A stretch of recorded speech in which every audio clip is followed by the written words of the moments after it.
everyone. I have my client Trevor Dixon here. He sells real estate in High Point, North Carolina. But the exciting thing about this amazing guy, 7 months in real estate, has 20 closed transactions, seven active listings, Trevor, is that correct? That is correct. And five under contract. I know there are a lot of agents listening to this, like, okay, tell me how you did it, because whether someone is brand new to real estate or even been in real estate for a while and haven't even been able to, you've closed 20 transactions in 7 months. I mean, there are a lot of agents that are struggling to just do a handful of transactions a year. And obviously, real estate is going well for you. So far, yeah. One of the things that I think sets you apart and it justifies the results that you've gotten so quickly into real estate, you told me that you started cold calling right away. You got Yeah. a license, and like, okay, I'm gonna just start dialing. And you started calling expireds and FISBOs. How did you get into that? Where did you, or, obviously you're a smart guy, but I don't want to assume it's like, how did you just decide, okay, I'm going to call expireds and FISBOs? Sure. Well, I mean, the first month with the transaction or the transition, it was a little difficult. Hmm. My broker and everybody in the firm is like, well, call and let everybody know that you're an agent. So I Right. burned through my sphere, per se, quickly. And Yes. then I realized like there's nobody else to call. Right. From building the prior businesses, I know that marketing in general is typically long-term plays. If you want quick results, you're either A, buying leads, Right. or B, you're going to have to go to the source. So I didn't know what that was for real estate. So I got on YouTube Hmm. and I found people like yourself on YouTube sharing experience. And I just figured what the heck and started. Why not? So was there Yeah. any fear in you about, calling these people, or you're just like, yeah, I'm just going to go for it. Figure it No, out. of course, there was definitely the call reluctance. I've never done hardcore sales like that. In Okay. my world in construction, I mean, people did seek me out after maybe the first year where my name had gotten out there. But so I've never done sales like this. So there definitely was call reluctance. But watching YouTubes, and there isn't really anybody in my firm that does this. So I didn't really have anybody to consult with. But, YouTube's been a phenomenal resource. I hate to keep mentioning it, but it really has. Yeah, It there's kind of just helps so me much, man. navigate a few things. Yeah. Yeah, absolutely. So, Trevor, obviously, of all the transactions, the closed, the pending, the active listings, some of them have been referrals, and why not? We'll Mhm. take those. Yep. Four were for sale by owners, and then the majority, I don't know how many were referrals, probably maybe a handful. I don't know if you know the number. Yeah, maybe Yeah. four-ish, give or Okay. take. Yep. Okay. So out of 20 closed, so 27 closed and pending, four Hmm. referrals, four FISBOs, and then everybody else has been expired listings, which is phenomenal. So what is your approach with expireds? I know that when you first started, you said you were using a different script, then you joined my training, started using my script. What is the approach? What is the conversation like? And what can you share that would help agents that want to get into expired listings? That's a great question. One of the biggest things I'll tell you is you just got to do it. Repetition, high volume makes up for a lack of skill, and you'll win it that way. But really, it was finding the motivation of the people. They obviously wanted to sell at some point. Something happened. They didn't sell, or they decided not to sell. You're going to Mm-hmm. hear that a lot when you call them. Is that no, we've decided just not to sell. Yes. Yeah. Digging in and finding that motivation, and then really offering your service. You can help them. You can sell it. Right. You just have to get them back on board and believing that is still possible for whatever their reason for selling is. And then you offer your service, and if it makes sense, they go for it. I So know that's been helpful. you also said that the scripts you were using before you joined my program, now you use SalesX scripts, and it's working better for you because explain what you were doing before and why this is better. You're setting more appointments. So the script I was using prior was kind of lengthy. I chose it originally because it's not quite as bold. Yours is pretty bold. Yep. And with my an inherent call reluctance, I was a little timid, so I Mm-hmm. liked it. The Mm-hmm. problem I had is a lot of these people are getting blown up by agents, both FISBOs and expireds, and they weren't giving me enough time to get through the script. Right. So I So was you're getting hung asking a up lot of on. questions. They don't have the patience to answer, basically. Yeah, exactly. So when I switched, I found yours through a Facebook forum that I joined where we would practice role plays. And Yes. they were all using your script. I'm like, what is this? And so they shared it with me. And Yeah. it's been helpful because it's quick. You get right to the point, Yeah. and then you can handle objections from there. Yeah. Amazing. Now, I got to ask you this important question because maybe not in your area or maybe too, but a lot of agents are working in markets where there is a lot of inventory and they have listings that are not selling. Price is Mhm. incredibly critical. And I Yeah, know you're doing a really good job at pricing properties, your listings correctly, because obviously you have 20 closed and 7 pending. So what right. is your pricing strategy? Because, and one other thing, Trevor, a lot of agents, some that have never called expired listings would say it's a waste of time because they're all overpriced and they're not going to lower the price. And it's an excuse for not calling.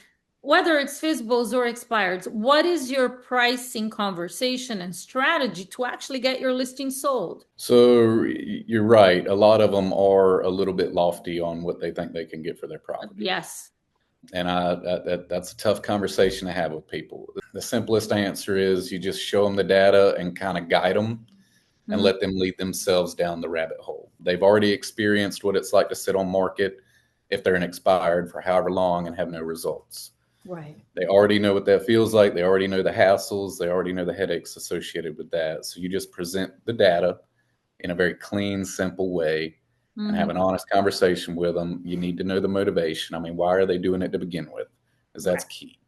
If you Yes. know why they're doing it, then you can tell them ultimately what it's going to take to get it done and guide them to their own decision. And normally you can get the price that it needs to be, and it works. You make it sound easy because I It, know, it's, yeah, pricing is it's a delicate it's, conversation it's because touchy. they're Yeah. all, every seller, I always say every homeowner wants more money for the house than the house is worth, no matter what the market is doing. And you've had really great success. Have any tools, use market stats? I mean, obviously you need a very well prepared CMA. What else can you offer in this conversation of pricing your listings correctly so they sell? So the biggest thing is showing them. I'll always pull the active on markets as Mhm. well as the closed because I Yes, like them to see what their competition's going to be. correct. And Yes. I'll identify out the ones that have been sitting on market, the days on market, and the different prices and the different ones that are sitting for longer. So we'll chat about that. We'll chat about the actual comps. And then I always print out a report from Showing Time that shows the active buyers in the area and which price point they're walking through. And that tells us where our buyer pool is.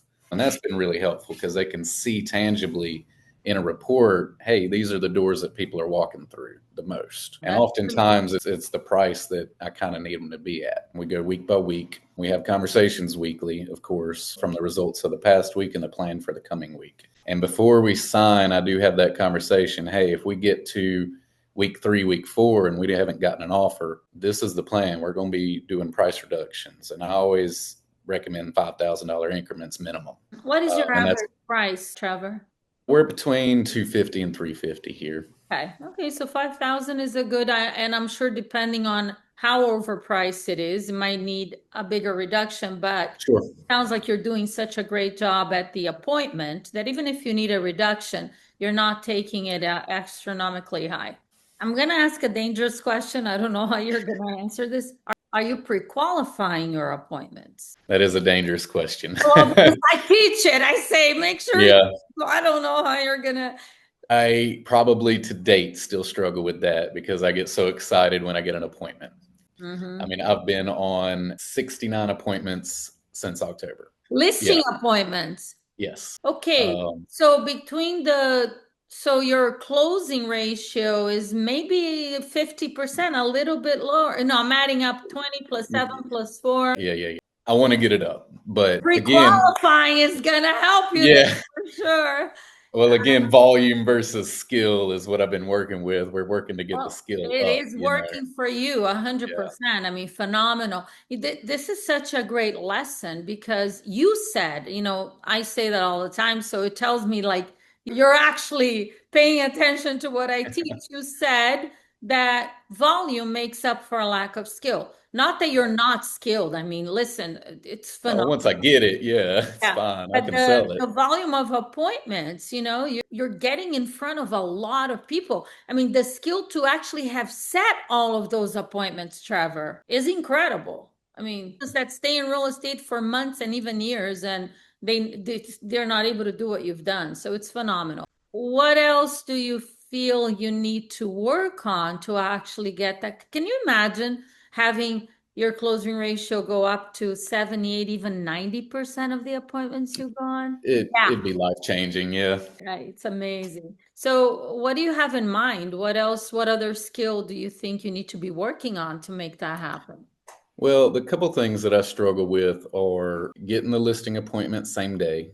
A lot of the times I get pushed to next day, next week, and that's just an objection that I'm learning and working on. Yes. The other problem that I have is same day closing. So when I get in front of them, actually getting them to sign. I've never had that. So most of all of mine have been through intense follow up Yes. after the appointment. Trevor, let's talk a little bit about, because your results are really amazing, but I want to talk a little bit about the actual cold calling and some of the objections and challenges that you don't seem like you're having a lot of challenges setting appointments, but for the purposes of helping the viewers, it's like, okay, Mhm. tell me, how do you do it? Like, what is it that you're doing? Because I want to be able to do what you're doing when it comes to the actual prospecting. So go ahead, just tell them whatever you think will be helpful for these agents. Sure. So the biggest thing is I stick to the schedule 80% of the time at least. Hey. 8 o'clock sharp, I'm dialing, and I'm dialing the new expireds. Then I'll jump to the FISBOs. Then I'll jump to the old expireds. And then normally by then I'm a little burnt out. So I take a break. I go to the gym, I eat lunch, I come back. If I don't have appointments, I'm dialing the the old expireds and doing my follow ups. Okay. And Okay. I spend the rest of the day doing follow ups, and then I start it over in the evenings. Okay. So that schedule is critical. What else do you feel that you're doing on the calls? Facebook's expired, doesn't matter. If agents actually follow what you're doing, do this, say this, handle it this way, that is helping you set all of these appointments. So the objection handlers that are in the script have been life changing for this, because those are the things you get stumped on. And after a while, you start to hear the same things over and over. With expireds, it's I'm not selling anymore, or I'm going to wait 6 months, or Mhm. something of this nature. And learning how to get past that Yeah. is life changing. For the FISBOs, it's the same ultimately. They want to wait, they want to see what they can do on their own first, you know. And Yeah. I think the way that has helped the most is that script. Well, whether we meet now or in 2 weeks or in a I'm month, so proud right now. Yes. yeah, that works. They're like, well, yeah, I mean, I guess we can meet. I mean, there's no harm. It's no obligation. It's just some information. Yes. It's just exploratory. Yes. And when you approach it, it takes some of the threat away. And ultimately, if you're doing your job, you get the listing, you're going to sell it, and they're going to be happy with the service, and they're going to end up making more money. I mean, that's the fact. I've Yep. been able to prove it to myself, and I had to get that in my own head. So once you realize that you are truly there to serve them and you're going to do a great job. I mean, I had a closing Tuesday, and the lady got me a gift and wrote me this super nice like Um, letter and was just super thankful. She FISBO'd for a month. It took me 2 weeks to get the appointment. oh, She FISBO'd for a month. I got the appointment, and then it took me another 2 weeks to get her to sign. 3 days, I had her an over asking offer, wow. and we closed. There was no hiccups, no issues. We had an appraisal issue. We had inspections, all that stuff. I was able to negotiate it, and she closed at more than she had listed Oh for. my gosh, she loves you. They're already, Yeah. yeah, for sure. And you're feeling like, yeah, it builds more your confidence. I mean, you already had the confidence, but this is Right. the proof. It solidified it, yeah. And so when you really do feel like you truly can help these people, and you can, Yeah. then you take their guard comes down, because you really are just offering your service. You're offering to help them out, and they just don't know yet that they need you. Yeah. But And that's what it boils this, down to. this belief you have that, yeah, I could really help them. And you show up to the calls and the appointment with that attitude and that belief, you're unstoppable. Because I think that, that mindset is a big challenge for agents because they don't believe in themselves. So I would Sure. say, how are you going to convince them listing with you is the best decision when you don't believe it yourself? That's Right. like backwards. So huge. Well, that hadn't been there since day one. I mean, I've listened to the YouTubes, I read the different scripts, and I'm like, well, I mean, why am I different? I mean, I'm gonna post it, I'm gonna do Right. this, that, and the third. But Right. when you really start practicing this stuff, you do realize that you are different than other agents, and you can sell these properties and Yeah. do a great job at it. Absolutely. So, Trevor, what is your goal for this year? 25. We're in beginning of June. Yeah. So I set a goal when I got into real estate. I wanted to do 45 deals the first year. You're there. You're on I'm track. almost there. Yeah. So I feel good about where I'm at. For the coming year, my goal is 10 a month 10 listings. transactions, listings. Which 10, one? 10 10 listings listings. taken. Absolutely. Actually, before we started recording, you mentioned that goal, and I Yep. set a challenge for the clients in SalesX community on June 2nd. 8 to 10 listings in June. So you're right there. You got to stay on it. You got to Yep. 100%, you can make it happen. I know you're on vacation. Yeah, in the midst of all of this, sounds like you Yep. took the 1 month off because you I were on. did. Yeah. Yeah, and let's not forget that. So everything Yeah. he's done, it's like in a very short period of time. So Right. now you're back. 10 a Right. month it is starting in June for sure. Right. Trevor, any final words of wisdom for new agents or agents that have been in real estate for a while and they're struggling? Like, I don't know, just one or two final thoughts. I'll just say you just got to do it. I mean, get out there, make the calls, do the work. You're never going to feel ready. Just Yeah. get out there and do it. Yeah. You'll learn as you go. Thank you. You took the words out of my mouth. That's exactly right. And you said you had experience in real estate in a different area of real estate, but Mhm. you've never cold call. Like you've never No, done direct sales like this. And look at the results just because you're doing it. repetition. Yeah. Thank you so much, Trevor. It's been Yeah. Thank awesome. you, A Jackie. pleasure.